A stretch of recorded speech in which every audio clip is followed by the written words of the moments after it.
पंजाब के पूर्व उप मुख्यमंत्री और शिरोमणि अकाली दल के अध्यक्ष सुखबीर सिंह बादल पर जानलेवा हमला हुआ।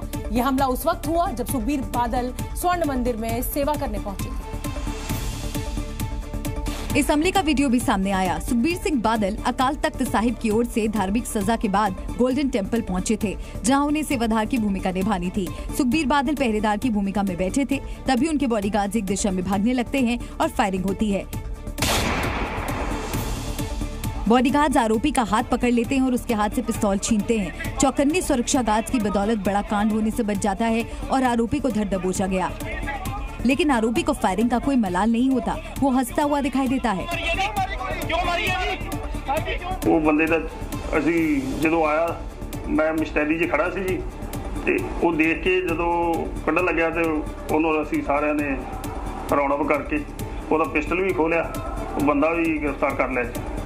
आरोपी की पहचान नारायण सिंह चौड़ा के रूप में हुई है, जो बब्बर खालसा इंटरनेशनल से जुड़ा रहा है और पाकिस्तान में भी ट्रेनिंग ले चुका है। चौड़ा के खिलाफ कई आपराधिक मामले भी दर्ज है। देखो वो काफी मुकदमे उन्होंने पुराने दर्ज है और काफी एक्सप्लोसिव वगैरह भी ते होर चीज़ां भी आर्म्स दी बरामदगी पुराने टाइम ते हैगी, वो सारा असी रिकॉर्ड देख रहे हैं। शिरोमणि अकाली दल ने सुखबीर बादल पर हमले के पीछे खालिस्तानियों का हाथ होने की आशंका जताई है। सो कॉल्ड खालिस्तानी हैं, ये चाह रहे हैं कि किसी तरह पंजाब को डिस्टेबलाइज किया जाए।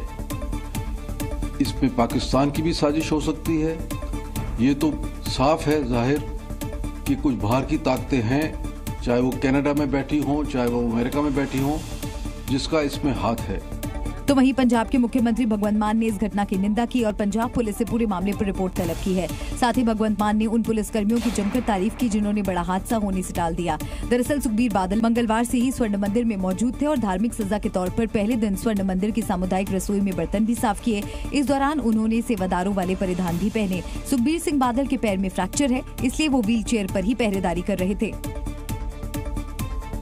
शिरोमणि अकाली दल प्रमुख सुखबीर बादल पर हमले के आरोपी नारायण सिंह का क्रिमिनल बैकग्राउंड बताया जा रहा है। हम आपको बता दें कि आरोपी नारायण सिंह चौड़ा डेरा बाबा नानक का रहने वाला है, जिस पर कई क्रिमिनल केसेस चल रहे हैं और साथ ही उस पर हथियारों की तस्करी का भी आरोप है। नारायण सिंह चंडीगढ़ जेल ब्रेक कांड का भी आरोपी है। दरअसल चंडीगढ़ की बुरैल जेल से 4 खालिस्तानी आतंकी साल 2004 में फरार हो गए थे और नारायण सिंह पर इन आतंकवादियों की मदद करने का आरोप है। हालांकि इस मामले में कोर्ट ने आरोपियों को बरी कर दिया था। खालिस्तान लिबरेशन आर्मी के आतंकी नारायण सिंह चौड़ा को जमानत मिलने के बाद 2018 में रिहा कर दिया गया था। 2010 में अमृतसर पुलिस ने विस्फोटक अधिनियम के तहत उसे नामजद किया था। अमृतसर रेलवे स्टेशन के पास एक कार से RDX बरामद किया गया था। इसके बाद फरवरी 2013 में अमृतसर पुलिस ने नारायण सिंह को जलालाबाद से गिरफ्तार किया था। उसके पास से पुलिस ने हैंड ग्रेनेड, राइफल और कारतूस बरामद किए थे। पिछले 5 सालों से नारायण सिंह अमृतसर जेल में बंद था। संभल पर सियासत चल रही है और उत्तर प्रदेश बॉर्डर पर सियासी ड्रामा।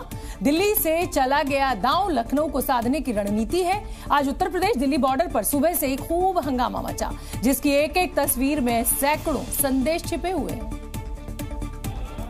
वो संदेश जो बैरिकेडिंग लगाकर यूपी पुलिस दे रही है कि चाहे कोई भी हो, संभल पर मामला शांत होने तक किसी को सियासत की इजाजत नहीं है। फिर चाहे रास्ते रोकने पड़ जाएं या फिर पूरी फोर्स लगानी पड़ जाए। सुबह के करीब 11:15 बजे राहुल गांधी संभल जाने के लिए गाजीपुर बॉर्डर पहुंचे तो उन्हें भी पता था कि पुलिस जाने नहीं देगी। हुआ भी वही, यानी राहुल गांधी के पहुंचते ही कार्यकर्ताओं का हंगामा शुरू हो गया। राहुल गांधी भी कार की खिड़की पर खड़े होकर पुलिस से मुखातिब हो गए, लेकिन जैसे आदेश थे पुलिस ने नेता प्रतिपक्ष को एकदम भी आगे बढ़ने नहीं दिया। इस दौरान भले ही राहुल गांधी शांत रहे, लेकिन कांग्रेसी बैरिकेडिंग से कूदते नजर आए, यानी कार्यकर्ता आर पार की लड़ाई के मूड में थे। लेकिन जिम्मेदार नेता का फर्ज निभाते हुए राहुल गांधी ने कोई हंगामा नहीं होने दिया और अकेले ही संभल जाने की बात की, लेकिन पुलिस उनके इस बात पर भी राजी नहीं हुई। कई लेयर की बैरिकेडिंग और भारी पुलिस फोर्स के बीच राहुल गांधी यूपी बॉर्डर से ही वापस लौटने को मजबूर हो गए, लेकिन उनके बयानों से दिल्ली ही नहीं लखनऊ का सियासी पारा भी हाई हो गया। क्योंकि सियासतदान संभल मुद्दे को लेकर योगी सरकार पर हमलावर है और आज सुबह जब दिल्ली का तापमान 20 डिग्री से नीचे था, तब सियासी पारा इतना हाई था कि दिल्ली यूपी बॉर्डर तपिश जो थी लखनऊ तक महसूस की गई। क्योंकि एक तरफ समाजवादी डेलीगेशन की टेंशन खत्म ही हुई थी कि आज राहुल प्रियंका गांधी के संभल कूच के ऐलान ने टेंशन बढ़ा दी। संभल जाना चाहते हैं, देखना चाहते हैं वहाँ क्या हुआ। लोगों से मिलना चाहते हैं, मगर हमारा जो कॉन्स्टिट्यूशनल अधिकार है, मेरा जो कॉन्स्टिट्यूशनल अधिकार है, उसको मुझे दिया नहीं जा रहा है। जब राहुल गांधी गाजीपुर बॉर्डर पर ये बयान दे रहे थे, नोएडा गाजियाबाद पुलिस को एक एक पल भारी लग रहा था, क्योंकि चंद मिनट पहले तक बीच हाईवे पुलिस वर्सेस कांग्रेस चल रहा था। कांग्रेसी संभल जाने की जिद पर अड़े थे, जबकि यूपी पुलिस राहुल गांधी सहित हर कांग्रेसी को यहां से आगे बढ़ने से रोक रही थी। राहुल जी नेता प्रतिपक्ष हैं, उनके संवैधानिक अधिकार होते हैं, वो बाकी लोगों से अलग होते हैं, उनको रोका नहीं जा सकता। इस तरह से उनका संवैधानिक पद है, संवैधानिक अधिकार है कि उनको अलाउ किया जाए कि वो पीड़ितों से मिलने जाएं। हालांकि इन बातों का यूपी पुलिस पर कोई असर नहीं हुआ और राहुल गांधी को यूपी बॉर्डर से ही वापस लौटना पड़ा। उधर रामगोपाल यादव ने इसे औपचारिकता कहकर बीजेपी को बैठे बिठाए मौका दे दिया। दोनों पार्टियों के बीच में देखिए कितना बेहतरीन द्वंद्व चल रहा है कि जहां समाजवादी पार्टी ने जब अपना विषय ही चेंज कर दिया तो कांग्रेस पार्टी को मजबूरन उसी दिशा में जाना पड़ा। हालांकि सपा अध्यक्ष ने पलटवार करते हुए संभल कांड का जिम्मेदार बीजेपी को ही ठहरा दिया। कुछ करा धरा है सब भारतीय जनता पार्टी के इशारे पर वहां के प्रशासन ने ये घटना की है। जब एक बार सर्वे के लिए सब सहमत थे, सबने सर्वे कराया, आप दोबारा सर्वे इसलिए कराने गए कि झगड़ा नहीं हुआ।